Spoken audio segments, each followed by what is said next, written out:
tal, Ricardo? ¿Cómo estamos? Teleaudiencia, muy buenas noches para todos. ¿Qué tal, José? ¿Cómo le va? Buenas noches para toda la audiencia de Mesa de Diálogo de Canal 6. Bien, bien, Ricardo, por suerte muy bien, arrancando este programa con varios temas que hacen a nuestra realidad y obviamente que querías comenzar hablando por lo que habíamos charlado antes con el tema de la interna que se vive en el gobierno nacional, ¿no? Creo que es una interna muy fuerte, ya no se puede eludir concretamente las diferencias que existen dentro del mismo cuerpo de gobierno y particularmente la influencia que cada vez es más preponderante por parte de la vicepresidenta de la Nación, convirtiendo directamente al presidente de la Nación, Alberto Fernández, sujeto a todas las decisiones que parten precisamente del Instituto Patria y del entorno más severo que tiene la vicepresidenta a la hora de analizar las cuestiones que hacen precisamente a la política más vinculada al estricto poder que quiere la vicepresidenta asumir con rigurosidad y sin intermediarios de ninguna naturaleza. Me da la impresión de que Alberto Fernández cada vez más va perdiendo cada vez más preponderancia y cada vez más se ajusta a las decisiones que la vicepresidenta de la Nación impulsa, ¿no? Por cierto, un episodio que uno está divisando y advirtiendo cada vez con más frecuencia desde el gambeteo a la reforma judicial por parte de la propia vicepresidenta, diciendo que no es un proyecto de ella, dejándolo casi en manos del presidente, sabiendo que podía terminar en fracaso, cuando vio que todos los números no daban. Digo, ese es un dato, digamos, que queda en la superficie, pero hay un montón de cosas que están tejidas por abajo, como esta sociedad intrínseca y que pareciera que le va a dar resultado, al menos en estos primeros tiempos, a Massa y a Máximo Kirchner, desde el propio Cámara de Diputados, Cámara Baja, pero digo, efectivamente uno advierte, tal cual vos lo decís, como el poder al menos está siendo dividido, no está siendo manejado por quien uno creía que el titular del Ejecutivo debía realizarlo, ¿no? Sí, realmente es un títere con una titiritera realmente de mucho poder y muy inteligente, como lo es la vicepresidenta en este sentido, en el manejo espurio de la política, y evidentemente eso se ve absolutamente a la clara. Otro detalle muy particular y que hay que tener pero muy en cuenta y seguirlo muy de cerca, es la responsabilidad que en el futuro tendrán los 4 diputados de Córdoba a la hora de definir la situación de la provincia en apoyo no de la reforma judicial. Ya de alguna manera se han inclinado, se han arrodillado para las reuniones virtuales, que después lo charlaremos con el doctor Luis Juez, estas reuniones virtuales que fueron aprobadas precisamente, dieron quórum, y fueron aprobadas precisamente por los 4 diputados peronistas. Córdoba necesita dinero, ese me parece que es el elemento fundamental a la hora de analizar el comportamiento de los 4 legisladores de Unión por Córdoba, del Frente de Todos, porque ya pertenecen concretamente en algunos aspectos al Frente de Todos, es decir, han hecho una unión parental ahí que es imposible de dividir en este momento debido a las necesidades que tiene la provincia de Córdoba desde el punto de vista financiero. Sí. Hablando de Córdoba y cambiándote un poquito el eje de lo que estás tratando, me quiero remitir al comunicado que salió en las últimas horas de parte del jefe de policía, básicamente mostrando o haciéndose eco de todo lo que había pasado con el caso Blas, pero que no fue el único episodio que se ha vivido en los últimos tiempos con elementos de la policía. Quiero dejar, lo he dicho en los medios donde he hablado en los últimos días yo, Ricardo, que no voy a poner en tela de juicio a toda la policía. Hablamos de policías que son corruptos, inescrupulosos y que son delincuentes. Estos son los que tienen que estar presos, pero no toda la institución policial, porque de ningún modo estoy convencido que son muchos más los efectivos policiales que son honestos, que le ponen el pecho cada mañana y cada día al laburo, pero que lamentablemente los que saltan a la palestra y se evidencian son los malos policías. Y en este sentido quería decir que el jefe de policía dice que quiere restituir la confianza, va a trabajar enormemente para ese sacrificio de restituir la confianza en la sociedad. Hace 5 años que está el jefe de policía ejerciendo su titularidad en esta dependencia policial, que es manejar nada más y nada menos que más de 20.000 hombres en la policía de Córdoba. Pero me parece que se acuerda un poco tarde de querer restituir la confianza que viene deteriorada hace muchos años. Por el paso de los jefes de policía que hemos tenido, lamentablemente no han mostrado otro rostro que no sea policías corruptos, que en muchos casos después ha tratado el Tribunal de Ética Policial y que nunca hemos conocido qué ha pasado con eso, qué ha sido de ellos. Los han trasladado, los han sancionado, le han pegado una especie de borromeo o han efectivamente trazado lo que correspondía. Efectivamente, darle o dictarle no por parte de la justicia, sino por parte de la purga que debe hacer la policía, o exonerarlo o sancionarlo como corresponde. Deuda pendiente que tiene la policía de Córdoba, ¿no? Mira, Pepe, dos datos nada más. No hace 5 años, hace más de 20 años que el gobierno Unión por Córdoba claro. No ha podido depurar la policía. No ha podido depurar la policía porque nunca tuvo una política de seguridad. Y llama poderosamente la atención que el jefe de policía no conozca qué o cuáles son los argumentos del Tribunal de Conducta Policial a la hora de sancionar, por ejemplo, a este cabo primero que disparó contra Blas, el pibe Valentino Blas. Es decir, me da la impresión de que hay un argumento político muy fuerte en la crítica que hay que hacerle al gobierno de Unión por Córdoba o de Unión por Córdoba, o de Hacemos por Córdoba ahora, ¿no? No lo exime, como dijo el jefe de policía que no habla porque viene del interior, no lo exime de esa responsabilidad. No, es un cargo muy importante, que uno debe estar preparado. Ha hecho carrera para llegar a eso, llegó a eso, debiera estar preparado y debieran prepararse, obviamente, a los efectivos que tienen en su fuerza y que muchos de ellos demuestran que no están lamentablemente preparados. Tenemos que ir, ¿te parece?, a la pausa, ya están esperando los invitados. Vamos. ¿Dale? Vamos. Asociación de Magistrados de la Provincia de Córdoba.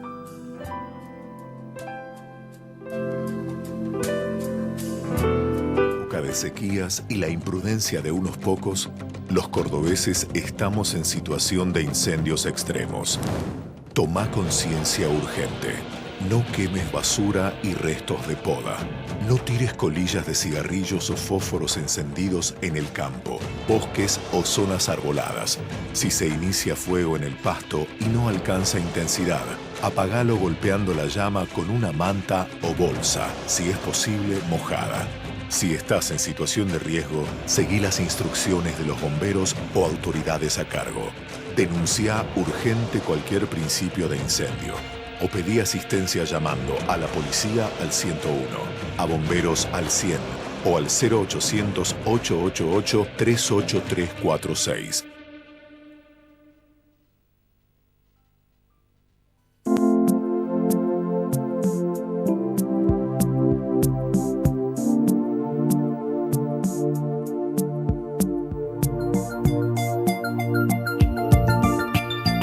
Hay un antes y un después en tu manera de ver las cosas. Descubrí tu mirada en High Definition. Novar. Ver mejor. Es posible.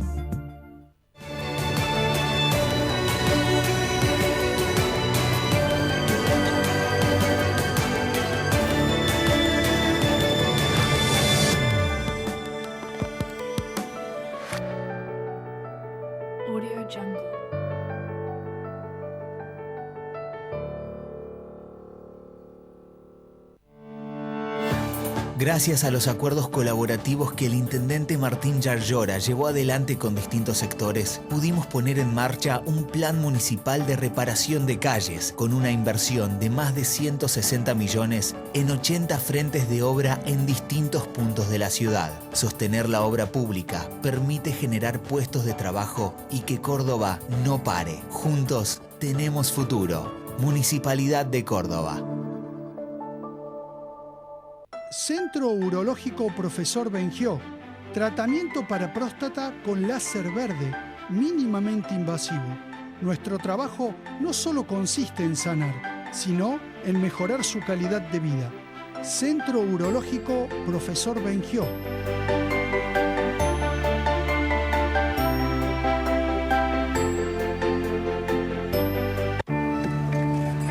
Hoy tienes ahora un buen comienzo. A un día sin prisas. Hoy tiene sabor a ritual de domingo. Y se siente mejor que nunca.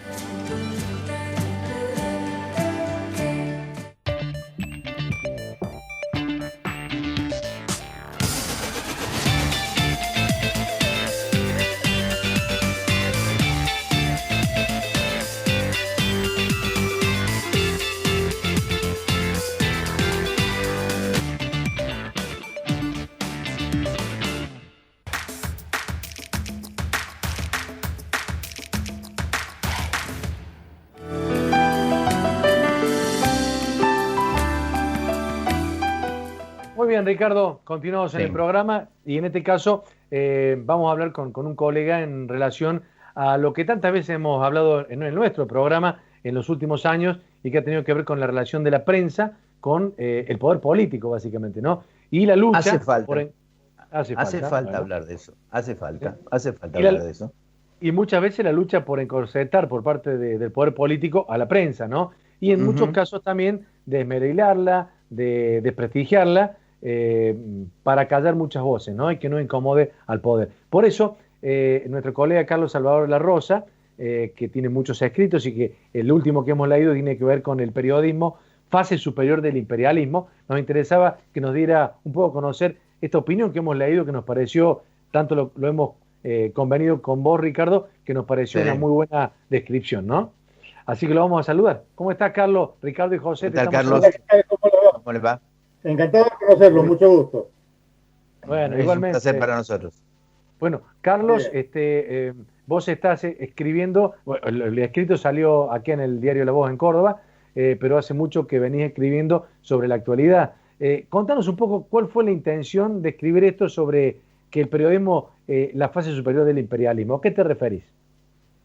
Sí, me refiero a que para poder pelear contra la prensa en una forma que tuviera alguna legitimidad ideológica, el kirchnerismo, sobre todo con la versión de Cristina, pero ya había empezado con Néstor, decidió que de alguna manera el principal culpable de todos los problemas del mundo es el periodismo, del mundo. O sea que, como hoy en el periodismo concentrado se expresa hoy todo el mal del capitalismo. Ejemplo, José Pablo Feynman, que dice que él ha descubierto un sujeto mediático que es la continuación del sujeto imperial, que hoy en día no dominan las naciones, que no dominan ni siquiera las corporaciones, sino tienen al lado a un medio de comunicación. Que los medios de comunicación son la expresión más acabada del capitalismo y que entonces el enemigo contra los que ellos tienen que combatir desde el gobierno es contra el periodismo. A partir de allí, ¿nosotros qué somos? Somos meros alfiles de un poder que lo supera, que es internacional, y contra los cuales ellos han inventado toda esta ideología para poder, por supuesto, como todo el mundo, tener no tener límites en la prensa. Esto ya era tradicional en el primer peronismo, pero el primer peronismo, a través del secretario que tenía, que era Raúl Apol, tenía argumentos de derecha, directamente quería directamente hacer desaparecer al periodismo y así lo hizo, interviniendo la prensa e impidiendo toda cuestión libre. Pero este gobierno quiere tener un tufo de izquierda progresista y por lo tanto ellos son el gobierno, pero el poder somos los medios. Según su ideología, nosotros somos el verdadero poder oculto, los que representamos los peores intereses espurios del mundo. Y ellos son el pobre gobierno que está tratando humildemente de asumir el poder destruyendo a los malos, que somos nosotros. Pero es hermoso eso. Vos tenés todas las miras del poder, estás en el gobierno, cobras sueldos fabulosos, hacer lo que querés, pero a la vez sos una víctima de un poder mucho mayor. Con esa teoría nunca van a tener el poder, van a tener siempre el gobierno, pero van a tratar de lucrar y medrar teniendo a nosotros como chivo expiatorio. Yo lo que quería decir para cerrar esta parte en mi artículo, chicos, que esto no siempre fue así. En su momento muchos de los intelectuales que hoy defienden a este régimen estuvieron aliados con el periodismo para luchar contra el poder, porque el periodismo tiene que luchar contra el poder siempre, poder económico, contra el poder político, contra todo el poder y poner el límite, porque nosotros no somos un poder, nosotros somos un contrapoder, somos el que le ponemos límites al poder. Bueno, ellos nos han inventado eso porque como el periodismo no se doblega, han decidido desprestigiarnos ideológicamente. Ahora, Carlos, hay un dato singular en todo esto. No nos debe extrañar precisamente la forma de comportamiento del kirchnerismo en este aspecto. O sea, ya tanto Néstor como Cristina venían con ese argumento o con esa estructura desde Santa Cruz para llegar a Buenos Aires y hacerlo. El problema es que, ¿cuál es la razón por la que el periodismo, cierto periodismo, entra en ese juego, y ahí entran en ese juego también intelectuales. Lo que usted dice de Feynman da la impresión que son los tipos que vienen de alguna manera influenciados por Laclau, por en fin, o por Moffat, así con el famoso aspecto de insuflarle populismo o de defensa del populismo concretamente. ¿Por qué entra el periodismo precisamente en esa actitud militante? ¿Qué fue lo que falló o qué fue lo que el periodismo se entregó concretamente a esa forma, a esa partitura que le ofreció el kirchnerismo? Entiendo, salvo excepciones muy raras, quizá Víctor Hugo Morales y algunos por allí, la mayoría de los periodistas que se han entregado a ideológicamente ser conducidos por este gobierno no son de prestigio. Quien tiene un prestigio individual, quien tiene un prestigio personal, sabe que no se puede ser periodista si uno no se define contra el poder. Llámese el poder de Kirchner, de Macri, con cada uno de acuerdo a las circunstancias, pero uno tiene que ponerle siempre límite al poder, aunque piense igual, aunque tenga, que es lo que hace por ejemplo el New York Times. El New York Times es más bien demócrata que republicano, pero critica a los demócratas más que los republicanos. Eso está. Lo que pasa es que este gobierno, Néstor, desde el primer día tuvo una idea: hablar periodista por periodista. Lo hizo con Majul, lo hizo con Morales Solá, lo hizo con todos, lo hizo con Berbisky, para tratar de cooptarlos. Y no anduvo muy bien la cosa. No le anduvo muy bien. Consiguió a los segundones, a los que no tenían prestigio propio y necesitaban algún trabajito en el Estado. Con los intelectuales fue distinto. A los intelectuales los copó a todos, los sedujo a todos con un discurso que coincidía mucho con lo que ellos pensaban. O sea, cosa que no pasó en el primer peronismo. En el primer peronismo, los intelectuales, la mayoría estuvieron en contra de Perón. Claro. Y los artistas, la mitad estaba a favor y la otra mitad en contra. En cambio, Kirchner tuvo la habilidad de hablar como ellos, de hablar del tema de los derechos humanos, de bajar los cuadros, y los intelectuales, aún los más honestos, se sintieron representados, creyeron que este era su gobierno, creyeron que habían tomado el poder.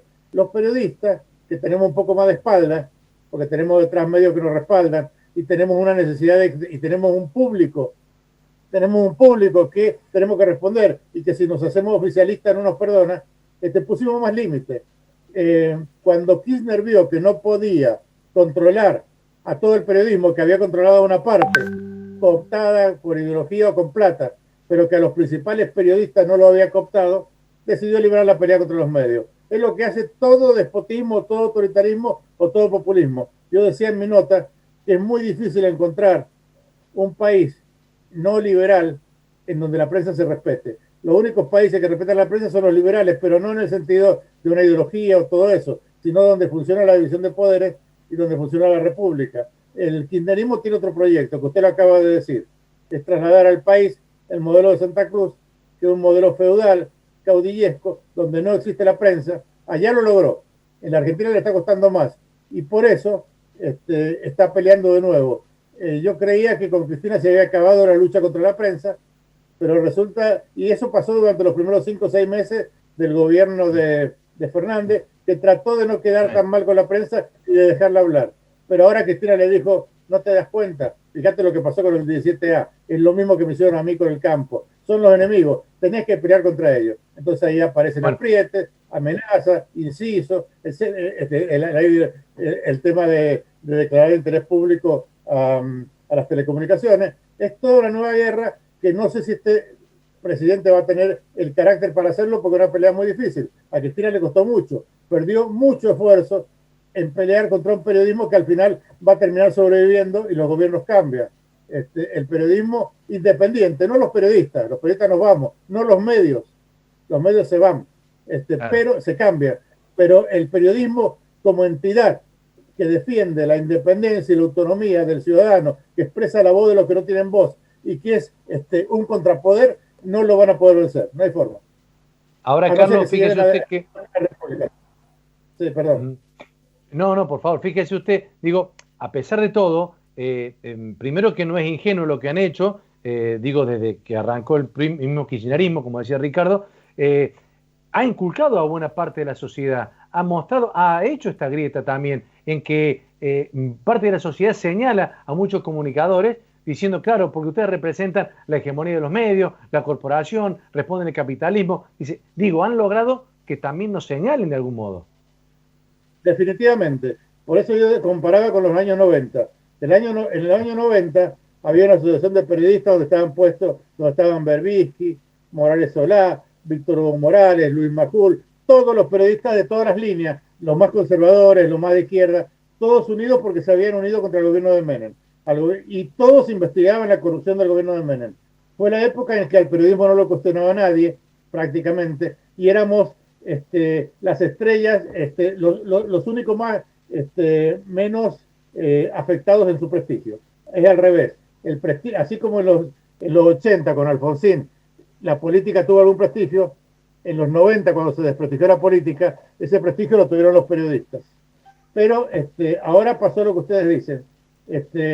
Kirchner dijo, o el periodismo, ¿me obedece o desaparece? Como no pudo lograr que todos lo obedezcan y como no pudo hacerlo desaparecer, lo que hizo es sembrar la sospecha y la duda. Evidentemente, si el Estado con todo poder decide librar una guerra contra el periodismo no va a quedar virgen, no va a quedar incólume. Inevitablemente vamos a sufrir desprestigio. Yo lo que rescato es que a pesar de todo el desprestigio con que se lo ensució de todo, diciendo que somos todos corruptos, vendidos, que respondemos a medios monopólicos, que esto y que lo otro, a pesar de todo eso, el periodismo puede todavía sobrevivir en estas condiciones. Una cosa es el periodismo y otra cosa es el Estado. El Estado tiene mucho más poder. Yo tengo una pluma como ustedes, tengo una computadora, pero yo no tengo decretos, yo no tengo leyes, yo no tengo sentencias, yo no tengo ningún poder salvo la palabra. Y sin embargo estamos vivito y coleando, estamos heridos, estamos desprestigiados en alguna parte, evidentemente es así, pero estamos peleando. ¿Qué se le va a hacer? Hay que reconstruir el prestigio que nos hirieron a través de nuestra credibilidad, de ser objetivos, de no ser como ellos y de librar una batalla cultural por la república y la democracia, que es nuestra tarea también, no militante, porque no tenemos que ser militantes de nadie, tenemos que ser solamente militantes de la verdad y de la objetividad, que son cosas que no se llega nunca, a las que nunca se llega, pero a las que siempre hay que aspirar.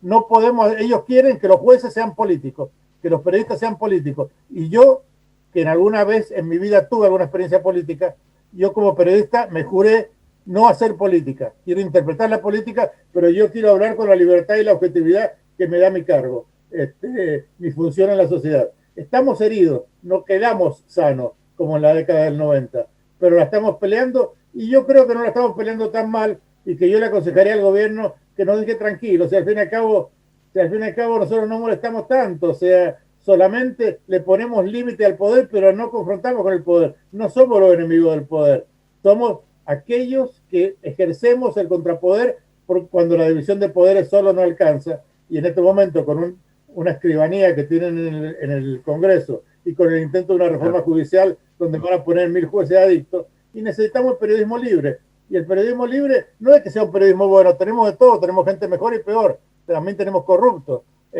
pero el periodismo libre es la única garantía de que hay un contrapoder contra este poder que quiere ser hegemónico y no republicano. Ricardo, cerramos. No, nada más, creo que podemos cerrar un brillante cierre de Carlos, y creo que no hay otra forma que coincidir con él. O sea, no creo concretamente de que ha sido muy claro, absolutamente claro, y coincido y adhiero al concepto, este concepto final fundamentalmente. Carlos, te agradecemos. Perdón, a sus órdenes. Escuchamos. Bueno, Carlos, muchas gracias por el tiempo suyo. Gracias por su tiempo, muy amable. Voy a seguir escribiendo La Voz del Interior y cuando quieran, muchísimas gracias por comunicarse. Muchísimas gracias. No, gracias, Carlos. Ha sido un placer, Bueno, ha pasado Carlos Salvador La Rosa, periodista, como nosotros, ¿no? Desde una función que cumple en la sociedad y que, por cierto, también nos ha dañado todos estos últimos tiempos, ¿no? A muchos periodistas con la difamación, con la sospecha, con la duda. No sé si te pasa, Ricardo, pero cuando vos opinas algo, que sé que opinas mucho en las redes, yo lo hago cada vez menos, porque me molesta mucho cuando enseguida te empiezan a responder, claro, porque usted es de la corporación tal, usted responde a tal, siempre tenemos que responder algo, nunca creen que es la opinión de uno, ¿no? Yo no respondo más, o sea, trato en la medida posible de usar lo menos posible en las redes, ¿viste? Escribo para que opinen los demás, no yo. Bueno, ¿te parece que vamos a la pausa y volvemos enseguida? Vamos. Dale, gracias. Dale.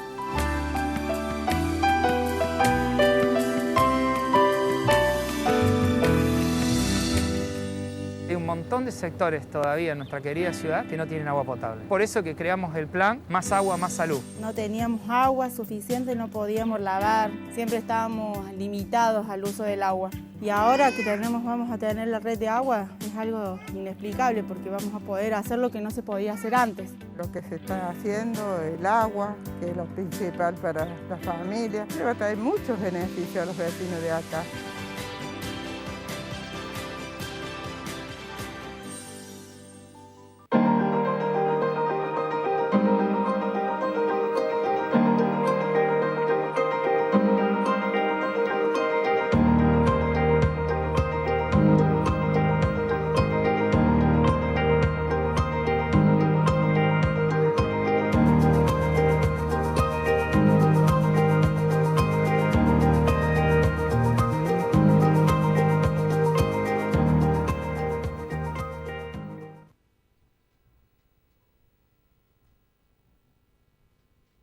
Si tuviste coronavirus y te recuperaste, podés donar plasma para ayudar a otros enfermos. Es rápido, poco invasivo y colabora con la recuperación de los pacientes con COVID.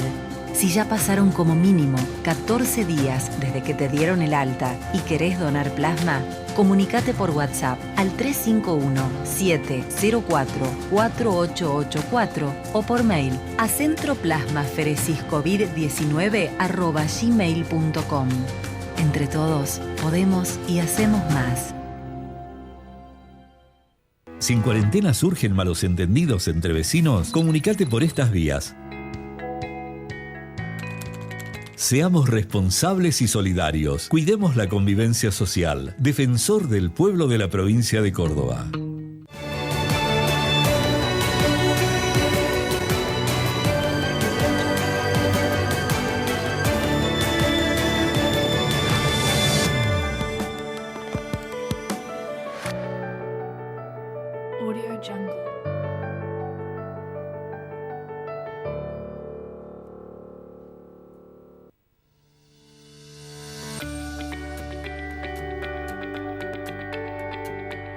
Nuevo Hospital Italiano Virtual.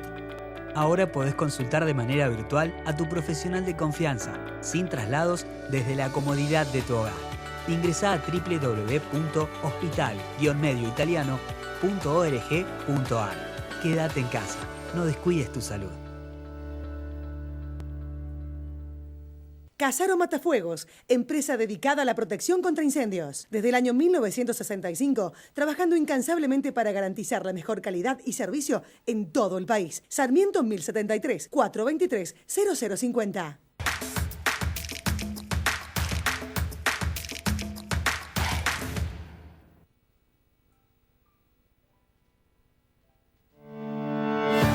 Gracias a los acuerdos colaborativos que el intendente Martín Yarlora llevó adelante con distintos sectores, pudimos poner en marcha un plan municipal de reparación de calles con una inversión de más de 160 millones en 80 frentes de obra en distintos puntos de la ciudad. Sostener la obra pública permite generar puestos de trabajo y que Córdoba no pare. Juntos tenemos futuro. Municipalidad de Córdoba. Centro Urológico Profesor Bengió. Tratamiento para próstata con láser verde, mínimamente invasivo. Nuestro trabajo no solo consiste en sanar, sino en mejorar su calidad de vida. Centro Urológico Profesor Bengió.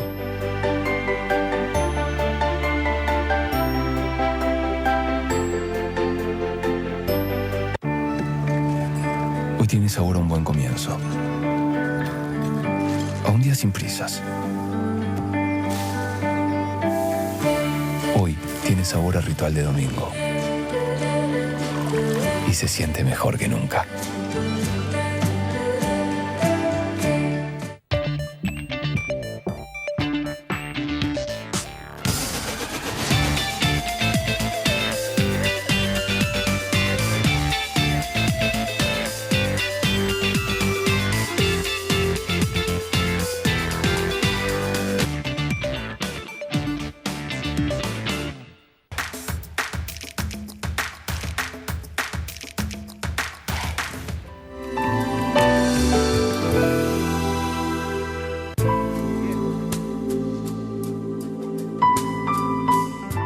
Bien, José.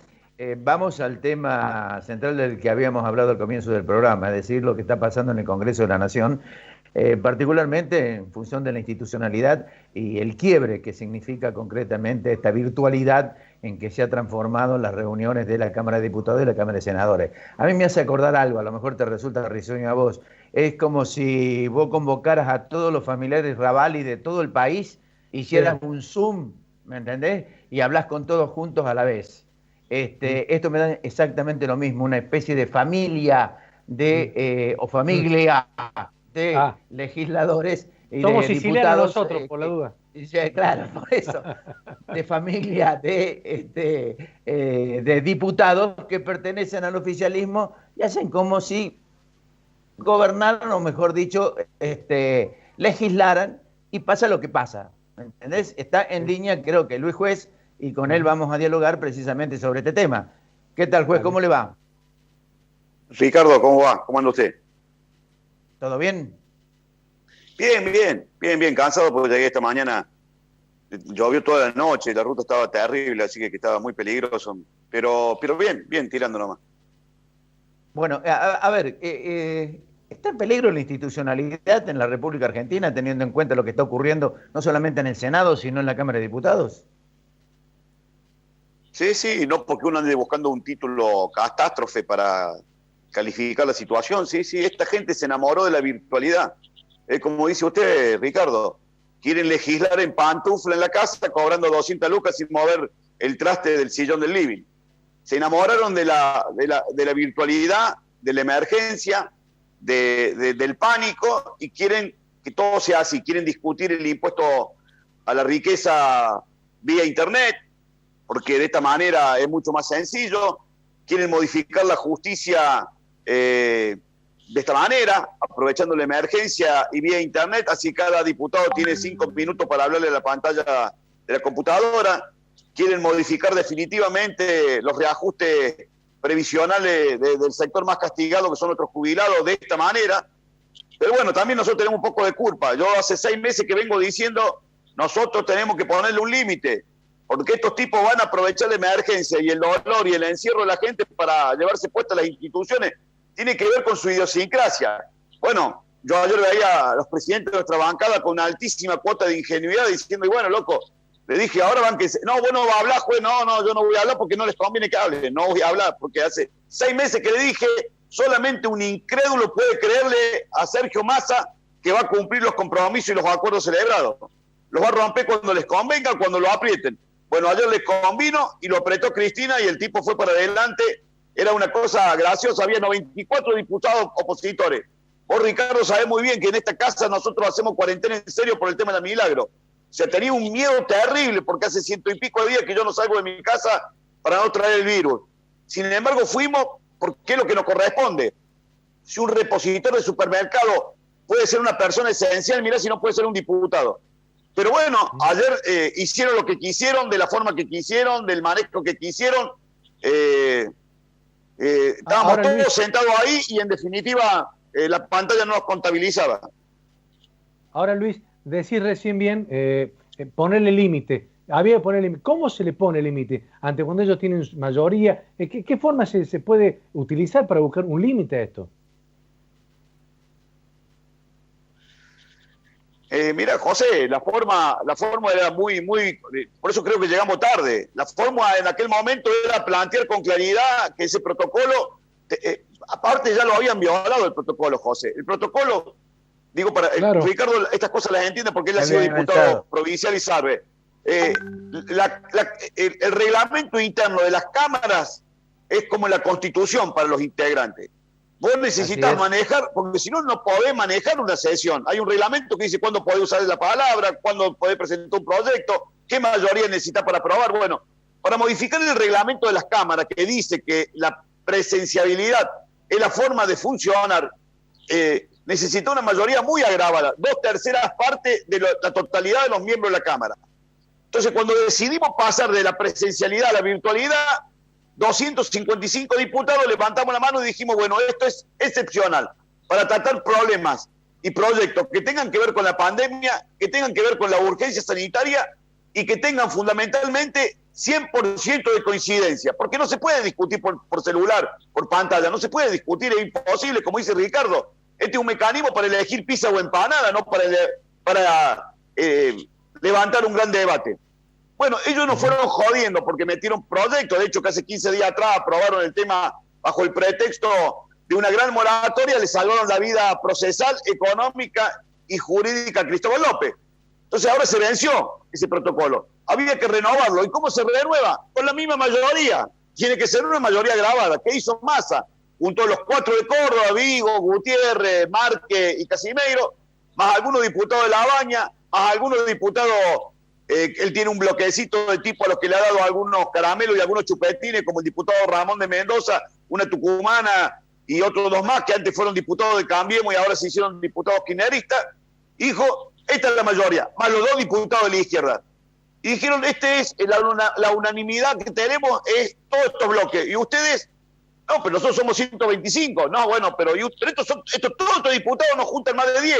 Y estos que somos 125, que la mitad de la Cámara, bueno, violó todos los compromisos y ayer estableció una nueva mayoría y un nuevo protocolo que lamentablemente yo dije, no sé si vamos a poder judicializar un tema de esto, José, porque la verdad, entre otras tantas cosas, el peronismo que ha hecho, ha puesto en comisión a todo el Poder Judicial con el mamarracho que hizo Cristina el otro día en el Senado. Los jueces tienen un pánico increíble. ¿Vos crees que un juez federal nos va a decir a nosotros que tenemos razón? No. ¿Quién te va a decir que tenés razón?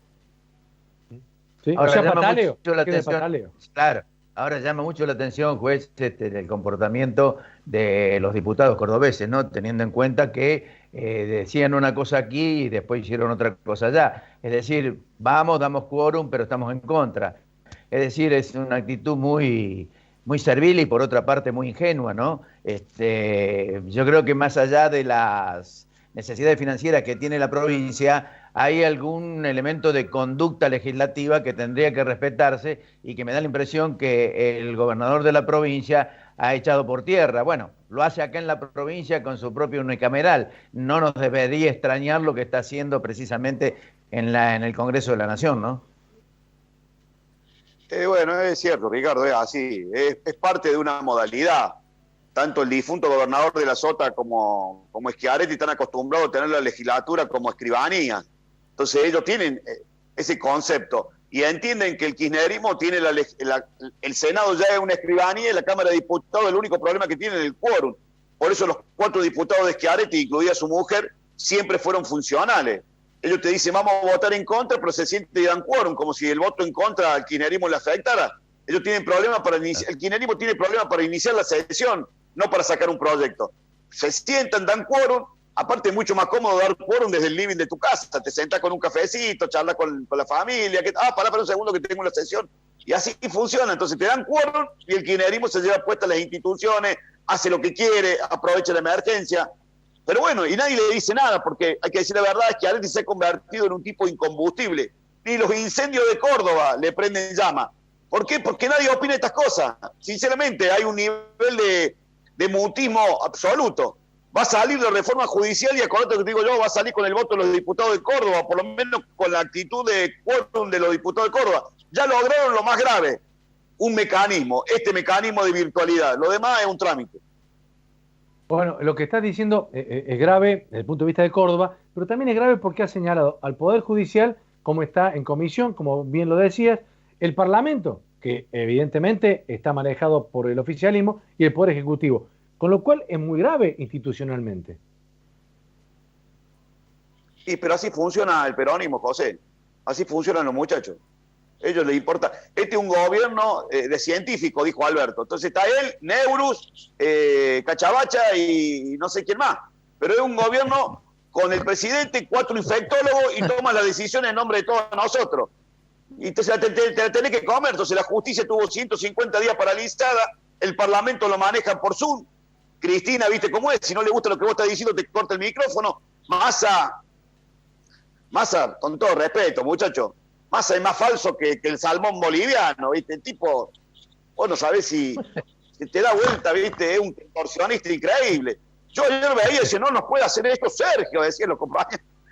Pregúntale, Massa juró que venía a destruir la cámpora, que su objetivo en la vida era evitar que el kirchnerismo fuera poder. Hoy el tipo más funcional que tiene el kirchnerismo. Y el socio de Máximo. A ver, claro, pero además hay una contradicción tremenda, Fernández y sus contradicciones, el presidente y sus contradicciones, etcétera. A mí lo que me preocupa realmente, concretamente preocupa realmente que en este estado como está el país, con un ejecutivo, con un poder bifronte o con un presidente títere, con una titiritera que es muy inteligente y que es una ambiciosa sin escrúpulos con respecto al poder, un poder, como decía José, un Congreso que no funciona, que funciona con virtualidad, o sea, con prácticamente desconocido, sin ningún tipo de debate, y con una oposición. Yo me quedé con una palabra tuya, Luis: ingenuidad de nuestro jefe bloque. Es decir, en ustedes mismos también hay cierto grado de empatía a veces con lo que hace el oficialismo. Lo que pasa es que hay algunas relaciones de vieja data, Ricardo, yo no te voy a mentir. Evidentemente hay algunas relaciones que se construyeron en la gestión anterior con Massa, algunos diputados que tienen una relación personal porque son parte del peronismo de la provincia de Buenos Aires, se conocen. Es más, yo te voy a ser más sincero, Ricardo. Hay algunos dirigentes nuestros que creen que no hay que pelearse con Massa porque Massa va a romper en algún momento con la cámpora y el kirchnerismo y va a ser un aliado para una construcción del peronismo republicano. Una ingenuidad, como seguir creyendo que Papá Noel es el que te trae los juguetes el 24 de la noche, ¿viste? Pero bueno, ellos dicen, no, hay un peronismo republicano que nos va a acompañar. Y no se dan cuenta que el peronismo no es... Si hay algo que le tiene pánico el peronismo es a la república. Los tipos, mientras el peronismo olfatea el poder, nunca se fractura. Se multiplica, se divide, se reproduce, pero no se fractura. Nosotros tenemos diputados en el bloque nuestro que creen que Sergio Massa, cuando la república esté en juego, cuando las instituciones tiemblen y la democracia pueda resquebrajarse, Sergio Massa va a optar por la república. Por favor, es un acto de ingenuidad manifiesta. Bueno, lamentablemente, más allá de lo que uno puede haber vivido, lo que va a vivir, anoche tuvimos una muestra de quién es Sergio Massa. No le importa absolutamente nada. Decirle a 94 tipos que estaban todos sentados ahí, yo hice 750 kilómetros de ida y de vuelta, pero hay algunos que hicieron 1.500 kilómetros.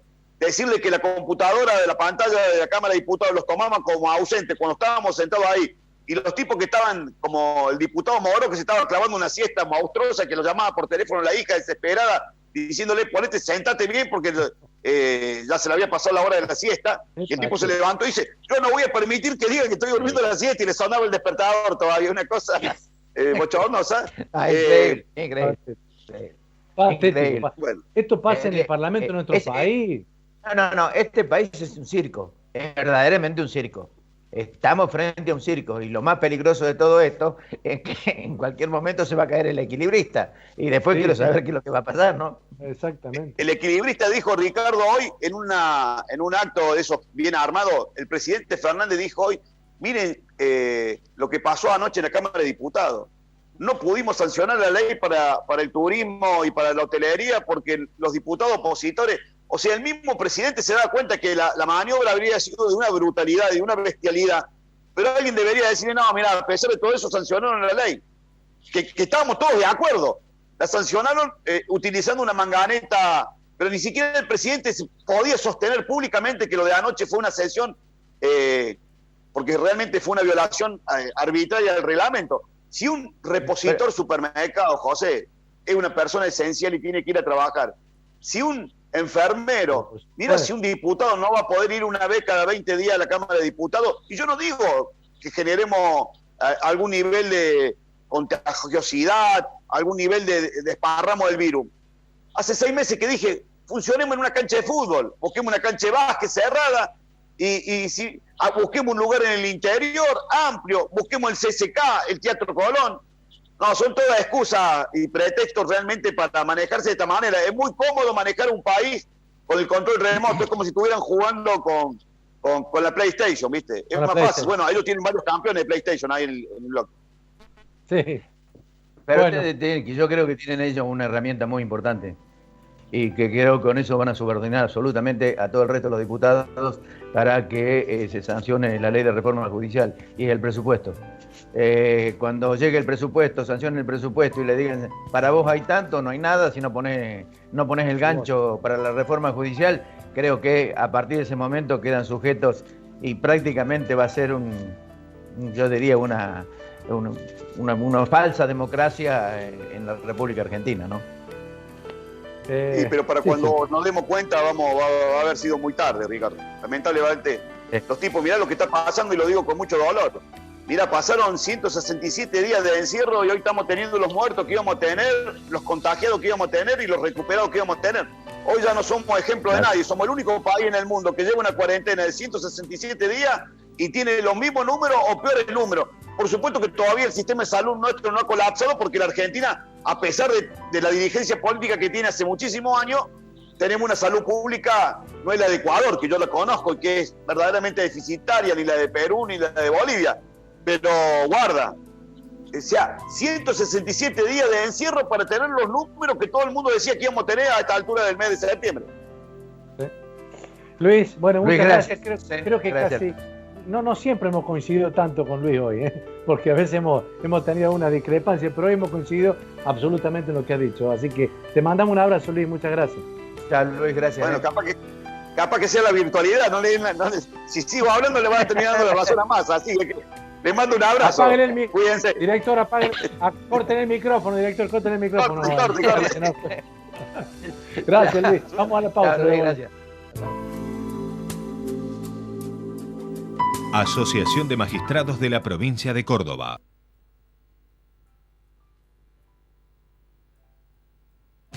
Por la época de sequías y la imprudencia de unos pocos, los cordobeses estamos en situación de incendios extremos. Toma conciencia urgente. No quemes basura y restos de poda. No tires colillas de cigarrillos o fósforos encendidos en el campo, bosques o zonas arboladas. Si se inicia fuego en el pasto y no alcanza intensidad, apagalo golpeando la llama con una manta o bolsa, si es posible mojada. Si estás en situación de riesgo, seguí las instrucciones de los bomberos o autoridades a cargo. Denuncia urgente cualquier principio de incendio o pedí asistencia llamando a la policía al 101, a bomberos al 100 o al 0800-888-38346.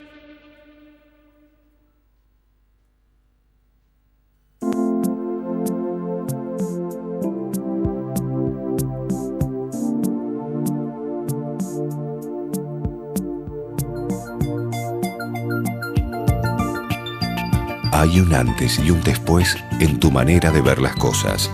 Descubrí tu mirada en High Definition. Novar. Ver mejor. Es posible.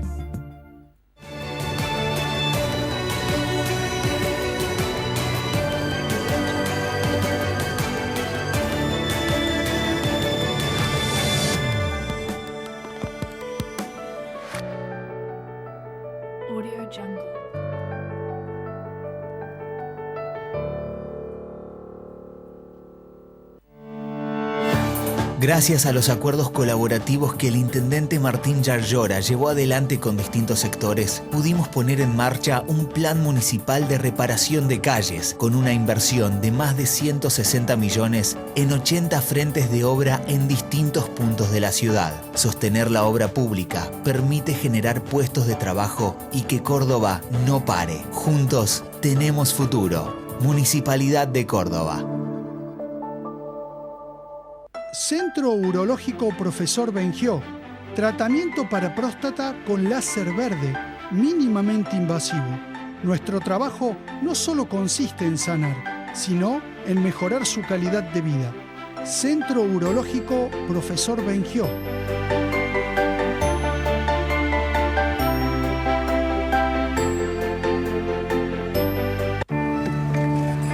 Hoy tiene sabor a un buen comienzo. A un día sin prisas. Hoy tiene sabor a ritual de domingo. Y se siente mejor que nunca.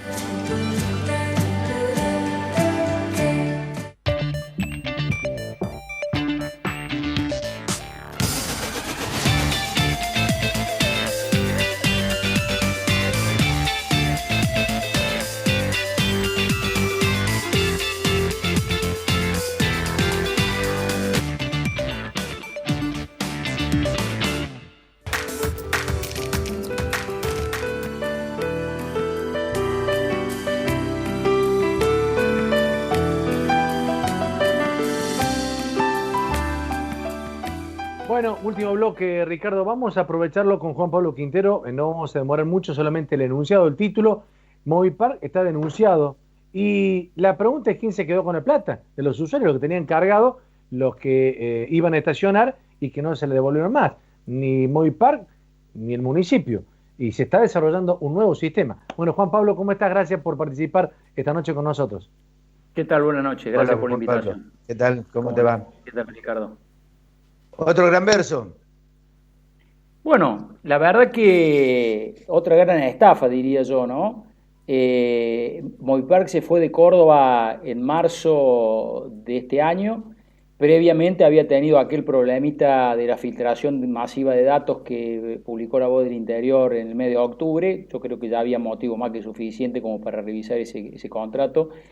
Cuando se fueron en marzo, en los primeros días de marzo, porque tuvieron un problema que se cayó el software y no tuvimos sistema, la municipalidad, el departamento ejecutivo mandó una ordenanza para que los concejales votáramos, facultándolo a rescindir el contrato, a ordenarle la devolución del dinero, a que manden la base de datos. Bueno, la verdad que pasaron 6 meses, nosotros le hicimos muchos pedidos de informe a la municipalidad para saber básicamente, más allá de toda la cuestión intermedia, qué había pasado con el dinero. Independientemente de que estemos en pandemia, que el sistema no funcione, hay gente que quedó con saldos positivos cargados a favor y que queremos saber dónde estaba la plata. Porque yo era cliente, por ejemplo, a mí me habrán agarrado con 150, 200 pesos y probablemente el que más lo agarró lo habrá agarrado con 400, pero multiplíquelo por los miles y miles de usuarios que tenía y se va a dar cuenta que era mucho dinero. Bueno, nunca nos dijeron dónde estaba y como hicimos una denuncia penal para decirle, mire, si la municipalidad intimó a Movipar a devolver la plata y Movipar no la devolvió, evidentemente hay un delito que se llama defraudación por retención indebida. Pero ahí van a tenerle, le digo, Pepe, Ricardo, vamos a tener una novedad que seguramente va a surgir la otra hora, yo lo tengo extraoficialmente. Parece que Movipar le devolvió la plata a la municipalidad ya por el mes de marzo. Y la pregunta es, si le devolvió la plata, ¿por qué no se la dieron a los usuarios? Porque me llamó la atención ayer que cuando sale la noticia de la denuncia penal, el que me contestara fue el jefe del bloque del oficialismo. Yo denuncio a Movipar y me contesta un dirigente político del oficialismo, mandado por el gobierno sin duda, por el gobierno municipal, por la gestión. Bueno, yo sinceramente creo que esto adquiere ribetes cada vez más escandalosos, porque si la plata fue depositada en las cuentas de la municipalidad de allá por marzo, la pregunta es, ¿qué hicieron con esa plata desde la municipalidad de Córdoba? Una versión de Cristóbal López. Qué sé yo, mire, esta gestión nos tiene acostumbrado a cosas y, digamos, no entiendo por qué el secretismo y el cerrarse tanto a dar información que debería ser por todos conocida. Esto que se lo acabo de decir a modo de primicia lo tengo extraoficialmente de una fuente muy importante, pero bueno, yo no soy investigador privado, yo soy concejal, ni siquiera hago periodismo de investigación, con lo cual me tengo que guiar por los hechos de la realidad, pero creo lo que me ha dicho hace una hora atrás, en hora de la tarde, que seguramente en las próximas horas desde las empresas se van a despegarse de esta situación diciendo que devolvieron la plata. Y la verdad que me preocupa que los usuarios no tengan certeza de qué pasa con su dinero, me preocupa que un funcionario muy livianamente, un concejal diga, no, los usuarios se tienen que quedar tranquilos porque cuando hagamos el nuevo sistema eso se le va a reconocer. No funciona así el derecho de consumo. Si usted tenía una relación con la empresa, usted tiene derecho a que le devuelvan el dinero, no que le diga que le van a reconocer ahora. Si usted saca una entrada para ir a ver Paul McCartney no viene y lo quieren mandar a ver a Valeria Lynch, usted está en todo su derecho de decir, no, yo lo quería ver a Paul McCartney, o si no, devuélveme la plata.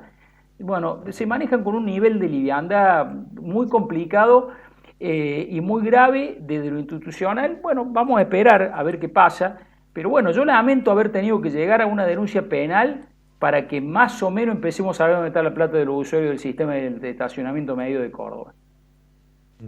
No hay estimación de dinero posible, ¿no?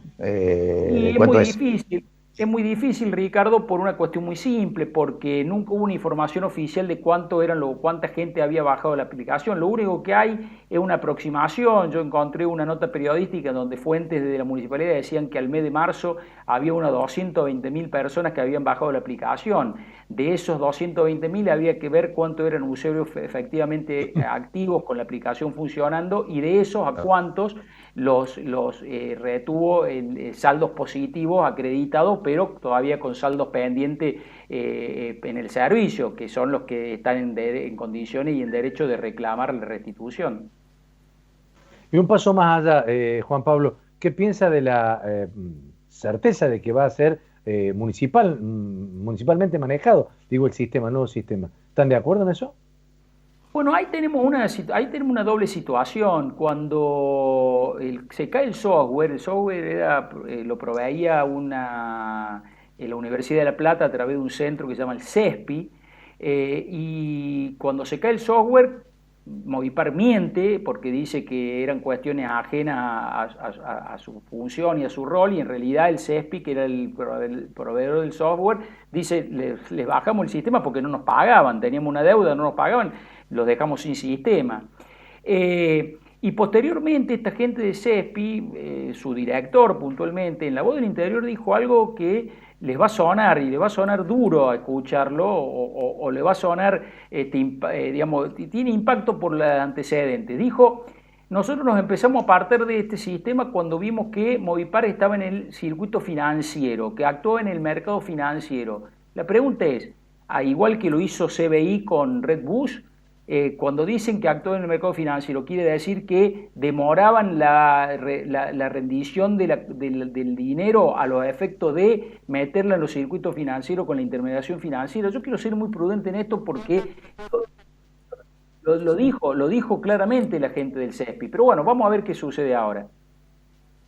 Bien, Juan Pablo, muchas gracias por estos anticipos. Entonces veremos qué es lo que pasa en los próximos días y tal vez te estaremos molestando de nuevo. Sí, con todo gusto. Gracias por el tema. Hasta luego. Gracias, Juan Pablo. Un abrazo. Bueno, José. Nos vamos. Listo. Nos tenemos que ir, se acabó el tiempo. Sí, señor. Nos reencontramos la semana que viene. Sí, señor. Sí. Que tenga buenas noches. Gracias. Chao, Ricardo. Chao, gente. Nos reencontramos.